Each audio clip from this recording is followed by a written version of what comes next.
लग्नानंतर होईलच प्रेम मालिकेच्या आजच्या भागामध्ये आपल्याला पाहायला मिळालं. मानिनीची बालमैत्रीण सुमन हिचा कॅफे असतो आणि तिला आठवतं की पूर्वी तिच्या कॅफेमध्ये जीवा आणि काव्य नेहमी यायचे. आता जुने प्रसंग तिला आठवू लागतात.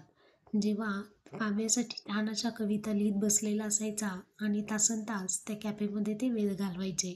वेटर म्हणते की हे नेहमी इथे येतात आणि यांचा खर्चसुद्धा खूप जास्त आहे. माझ्या महिन्याच्या सॅलरीपेक्षा जास्त खर्च यांचा आहे. आता काव्या काउंटरवरती बिल देण्यासाठी येते. तेव्हा आता सुमन काव्याला पाहून म्हणते की किती क्यूट आहात तुम्ही, किती जीव लावतो तुझ्यावरती हा. कोण आहे? त्यावरती काव्याला ती विचारते तुझं बॉयफ्रेंड आहे का? काव्या म्हणते नाही, माझा हजबंड आहे.